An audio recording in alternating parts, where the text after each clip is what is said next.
Hi there. Well, it's afternoon here, and I don't know what to say, but I'll just let whatever wants to be said come through.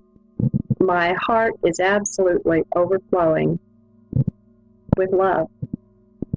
Last night, I went to sleep listening to my own playlist of NDE stories, mostly people telling their own stories. And so that played through the night. And when I get kind of down, or when there's information coming out that, I try to keep up with some of it. I want to know.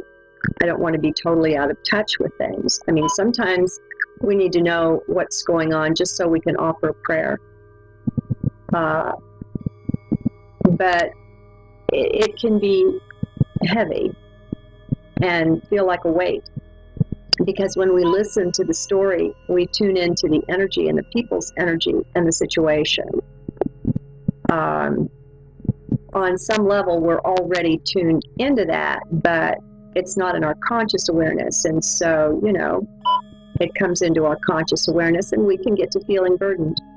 So it does so much for me to listen to people tell their stories. Not so much these stories about, how they went to hell and suffered for a while before they got the better part of their experience. A lot of times when that happens to people, it goes away when they drop the fear.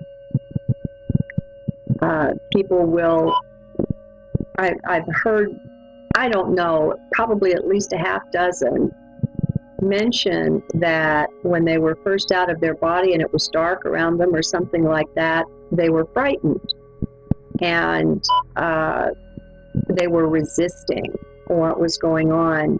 And so many of them said that once they dropped that resistance, it became blissful. It became just wonderful. And so even on the other side, look what fear does to us. And I apologize that I didn't take that message machine off so that you're hearing the beep. Maybe I'll put some background chimes with this when I convert it. Okay, so what is to offer? I think I'll put a particular link with this video to one of the Anita Moorjani interviews. Lilu interviewed her, and it's maybe the best I've heard of someone trying to put into words what simultaneous time is like from the perspective of the experiencer. She actually, when she was on the other side, she actually even tuned into her other lifetimes. Only, like she says, they didn't feel like they were past lifetimes at all. They were now. And so I'll put the link in to be sure that that's there for you. But even as I went to listen to the next ones, there's one where a man died on the operating table and was brought back. And the interesting thing about that is how the cardiologist, after he'd written the man up as being dead and called the time of death and was finished with the case, he was walking out a set of double doors, and he said he was told from inside to go back and pray for that man. And we do have some doctors who might drag their feet, but he did go back and pray. And sure enough, the man who'd been gone for a while came back. I just, the tears will just roll when you're seeing people from heart. When we are who and what we really are, absent the burden that we bear. I mean, we think the body carries us. We carry the body. And it clips our wings a good bit. But we are these divine beings that you'll find in the Moorjani interview, listen from heart and get the sense of it, because you are that. Each and every one of us is one of these magnificent divine beings, and it's got nothing to do with your incarnations or anything else. I mean, this is a game we play. These are scripts that are written, and I'm sure there's all kinds of reasons why we're here and what we're doing and purpose to it and all that. But aside from every bit of that, we're divine. And we don't think very well of ourselves because we've been trained not to. We've been trained to look down on ourselves and pretty much everyone else, you know?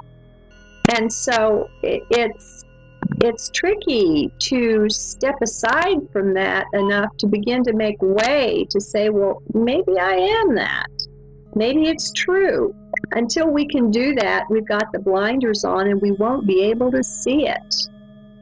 Only in heart. In heart, miracles are totally possible. They happen all the time. We're miracle beings. All of us are. And the veils are being parted more and more now, and it's easier to tap in to get a taste of who and what you really are. And it's divine, and it's perfect. And like Papa G said, nothing ever happened. The villain is not stained by the part that he plays in the drama, you know? Things aren't what we've been told. And the sooner we find File 13 and trash, literally, I think we'd be fine to trash everything we've ever been told. You know, except maybe through the I don't know, even something like the Bible. There's wisdom in it, but it's also been altered and messed with. The separation of church and state is so recent, and it had nothing to do with the Bible.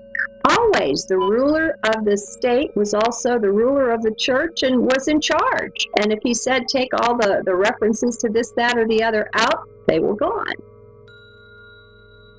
And people don't want to hear that because we make ourselves these nice, cozy little belief systems.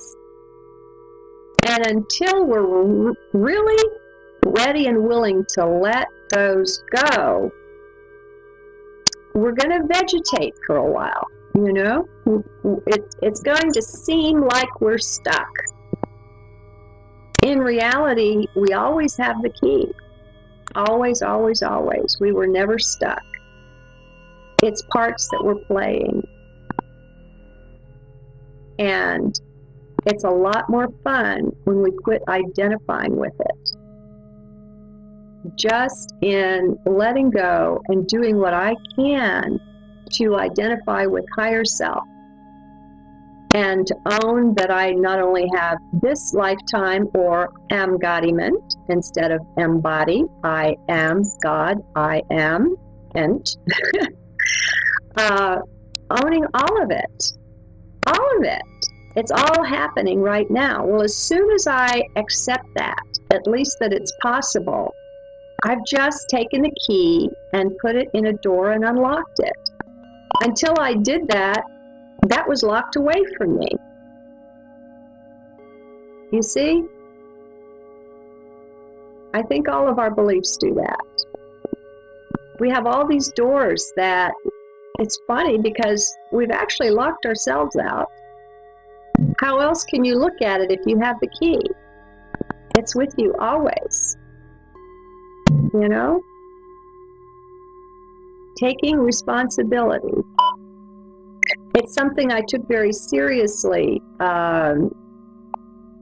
in the days when I was listening to so much of what Alex Collier had to say.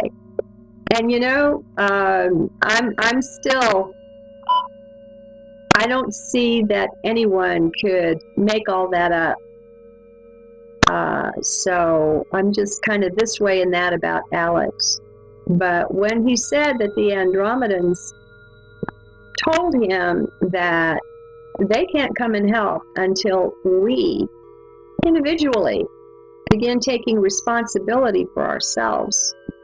I took that very seriously, and I began looking around for how wasn't I taking responsibility for myself.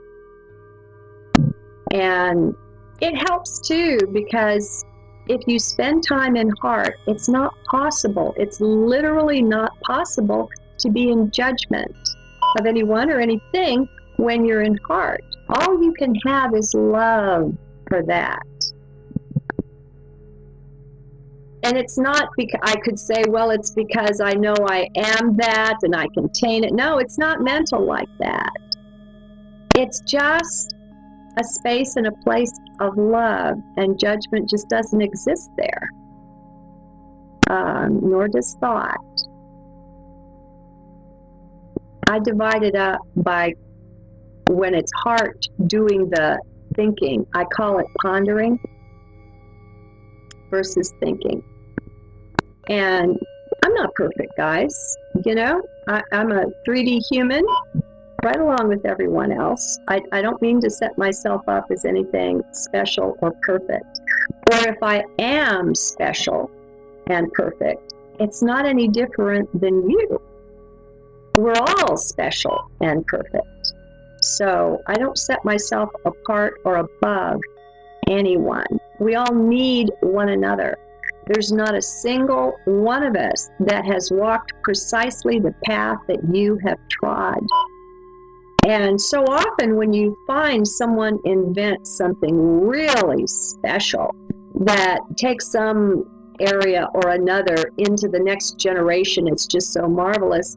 You look at the inventor and you see there was a serendipity there of the different disciplines that person studied. And they were an odd combination, but by studying that odd combination, that one was given new insights on something. And so we all bring something utterly precious to the table.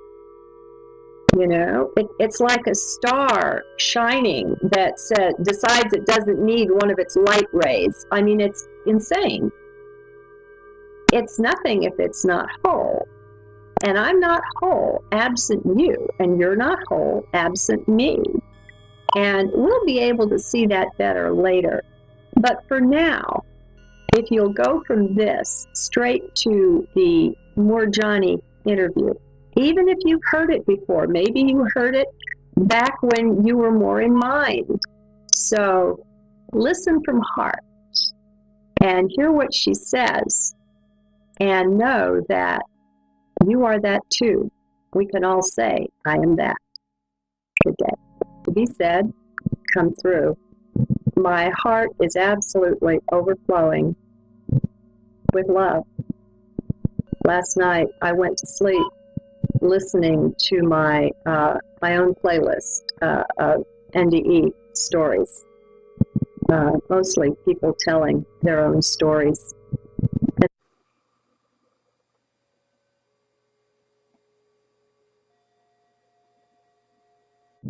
Hi there. Well, it's afternoon here, and I don't know what to say, but I'll just let whatever wants to. So that played through the night. And when I get kind of down, or when there's information coming out that, you know, I try to keep up with some of it. I want to know.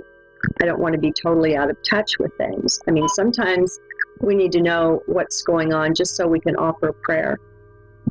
But it can be heavy and feel like a weight. Because when we listen to the story, we tune into the energy and the people's energy and the situation. On some level, we're already tuned into that, but it's not in our conscious awareness. And so, you know, it comes into our conscious awareness and we can get to feeling burdened. So it does so much for me to listen to people tell their stories Not so much these stories about, you know, how they went to hell and suffered for a while before they